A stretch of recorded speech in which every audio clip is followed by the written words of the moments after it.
BJP. പ്രതിനിധി K രഞ്ജിത്തിലേക്കാണ്.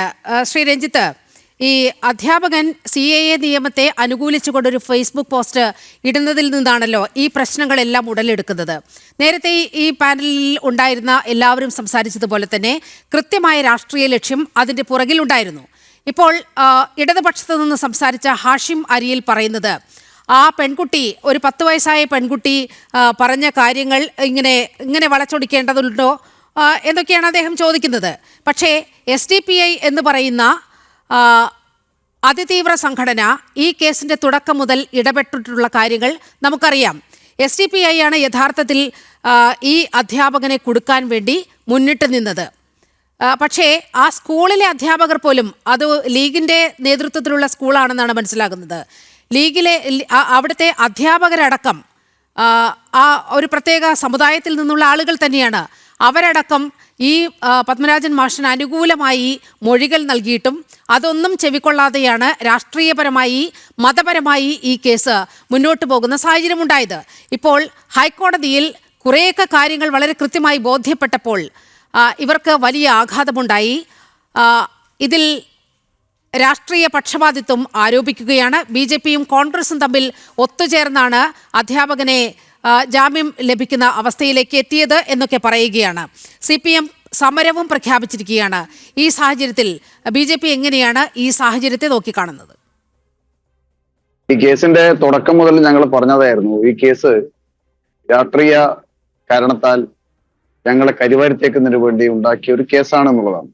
കാരണം നേരത്തെ അവിടെ പറഞ്ഞു, CAയുടെ സമയത്ത് അദ്ദേഹത്തിന്റെ ഫേസ്ബുക്കിലിട്ട പോസ്റ്റ് മാത്രമല്ല, അദ്ദേഹം ഒരു BJP-കാരനാണ്, സംഘപരിവാർ പ്രസ്ഥാനത്തിൽപ്പെട്ട ഒരു പ്രവർത്തകനാണ് എന്ന രീതിയിൽ തന്നെയാണ് അദ്ദേഹത്തെ ഇതിൽ കുടുക്കിയിരിക്കുന്നത് വളരെ കൃത്യമായി ഞങ്ങൾ ആ സമയത്ത് പറഞ്ഞിട്ടുണ്ടായിരുന്നു.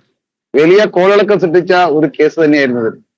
നമുക്കറിയാം, കണ്ണൂർ ജില്ലയുടെ രാഷ്ട്രീയ ചരിത്രം തന്നെ രാഷ്ട്രീയ വിരോധത്തിന്റെ പേരിൽ നിരപരാധികളായ ഒരുപാട് ആളുകൾ ജയിലിൽ കിടക്കുന്ന ഒരു ജില്ലയാണ് കണ്ണൂർ ജില്ല. പല കൊലക്കേസുകളിലും രാഷ്ട്രീയ വിരോധത്തിന്റെ പേരിൽ ആളുകളെ കുടുക്കി ഇന്നും ജീവപര്യന്തം ശിക്ഷ അനുഭവിക്കുന്ന ഒരുപാട് ആളുകൾ കണ്ണൂർ ജില്ലയിലുണ്ട്. അത് എല്ലാവർക്കും അറിയാവുന്നതാണ്. മാത്രമല്ല, കൊലപ്പെടുത്തിയ ആളുകൾ രാഷ്ട്രീയത്തിന്റെ സ്വാധീനം ഉപയോഗപ്പെടുത്തി ആ കൊലക്കുറ്റത്തിൽ നിന്നും രക്ഷപ്പെട്ട ചരിത്രവും നമ്മുടെ കണ്ണൂർ ജില്ലയിലുണ്ട്. അപ്പൊ രാഷ്ട്രീയ അതിപ്രസരണം ഉള്ള ഏറ്റവും അതിപ്രസരണമുള്ള ഒരു ജില്ലയാണ് കണ്ണൂർ ജില്ല. ഈ കേസിൽ ഈ അധ്യാപകനെ ഈ കേസിൽ ഉൾപ്പെടുത്തിയ സമയത്ത് തന്നെ ഞങ്ങൾ പറഞ്ഞിട്ടുണ്ടായിരുന്നു.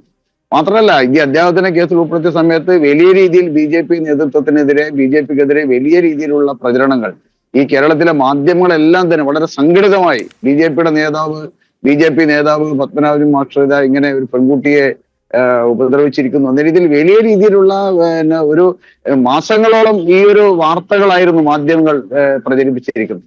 ഞങ്ങൾക്ക് ആദ്യം പറയാനുള്ള, ഈ മാധ്യമങ്ങൾ ആദ്യം മാപ്പ് പറയണം. കാരണം ഈ യഥാർത്ഥ വസ്തുതയെ വളച്ചൊടിച്ചുകൊണ്ട് ജനങ്ങളുടെ ഇടയിൽ തെറ്റിദ്ധാരണ വരുത്തുന്ന രീതിയിലുള്ള പ്രചരണം നടത്തിയ മാധ്യമങ്ങൾ, ഈ നമ്മുടെ ബഹുമാനപ്പെട്ട ഹൈക്കോടതിയുടെ ഈ നിരീക്ഷണത്തിന്റെ അടിസ്ഥാനത്തിൽ മാധ്യമങ്ങൾ ആദ്യം മാപ്പ് പറയണമെന്നുള്ളതാണ്. കാരണം ഏഷ്യാനെറ്റ് പോലുള്ള മാധ്യമങ്ങൾ വളരെ ആസൂത്രിതമായി BJPക്കെതിരെ വലിയ രീതിയിലുള്ള റിപ്പോർട്ടറെ ഉപയോഗിച്ചുകൊണ്ടാണ്.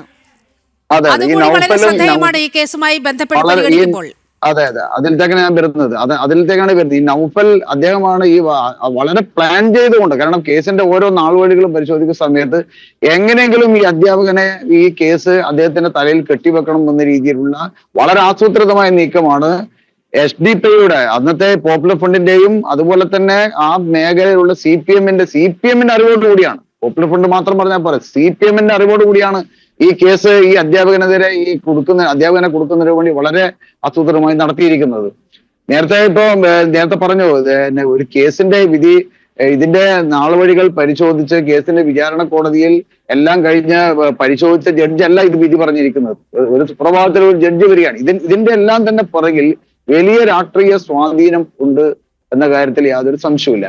നമ്മളേതായാലും നമ്മൾ സത്യത്തിന്റെ ഭാഗത്താണ് നിൽക്കുന്നത്. സത്യമേവ ജയതേ എന്ന് പറയുന്ന നമ്മുടെ ഭരണഘടനയിലെ ഏറ്റവും വലിയ ആപ്തവാക്യം, അതിൽ ഞങ്ങൾ വിശ്വസിക്കുകയാണ്. കാരണം കോടതി ഏതായാലും 1 വർഷം അദ്ദേഹം ഇപ്പൊ ജയിലിൽ കിടക്കുക എന്നുള്ളതല്ല, ഒരു മനുഷ്യന്റെ ജീവിതത്തിൽ ഉണ്ടാക്കിയ, അദ്ദേഹത്തിന്റെ മനസ്സിനുണ്ടാക്കിയ മുറിവുകൾ, അദ്ദേഹത്തിന്റെ ബന്ധുക്കൾക്ക് ഉണ്ടാക്കിയ മുറിവുകൾ, അതൊന്നും തന്നെ നമുക്ക് തിരിച്ചു കൊടുക്കാൻ സാധിക്കില്ല. അത്രയേറെ നീചമായ രീതിയിലുള്ള പ്രചരണമായിരുന്നു അദ്ദേഹത്തിന് നേരെ നടന്നിരുന്നത്. ഏതായാലും കോടതിയുടെ നിരീക്ഷണം ഞങ്ങളെ സംബന്ധിച്ചുള്ള വലിയൊരു ആശ്വാസമാണ്. കാരണം ഇതൊരു ജാമ്യം കൊടുത്തു എന്നുള്ളത് വലിയൊരു ആശ്വാസമാണ്. ഏതായാലും കോടതിയുടെ അന്തിമ വിധി സത്യത്തിന് അനുകൂലമായി വരും, ഈ അധ്യാപകന് അനുകൂലമായി വരും എന്ന കാര്യത്തിൽ ആ വിശ്വാസം തന്നെയാണ് ഞങ്ങൾക്കുള്ളത്. ആ കാര്യത്തിൽ ഞങ്ങൾക്ക് വേറെ മറ്റൊരു അഭിപ്രായമില്ല. കാരണം ഇത് BJPക്ക് എതിരെ ഇവിടെയുള്ള കോൺഗ്രസ് അടക്കമുള്ള, ഇപ്പൊ നിങ്ങൾ നേരത്തെ പറഞ്ഞില്ലേ കോൺഗ്രസും BJP ഒത്തുകളിച്ചിട്ടാണ് ചാമ്പ്യൻ, അതൊക്കെ വെറുതെ പറയുന്നതാണ്. കാരണം മുസ്ലിം ലീഗ്, അതുപോലെ തന്നെ മാർക്സിസ്റ്റ് പാർട്ടി, കോൺഗ്രസ് എല്ലാവരും ഒരുമിച്ച് നിന്നുകൊണ്ടാണ് ഈ അധ്യാപകനെതിരെ ഇത്തരത്തിലുള്ള ഈ പ്രചരണം നടത്തിയിരിക്കുന്നത്. ഏതായാലും ഞങ്ങൾക്കൊരു ആശ്വാസമുണ്ട് ഈ കോടതിയുടെ വിധി എന്നാണ് ഈ സമയത്ത് പറയാനുള്ളത്. ഓക്കെ.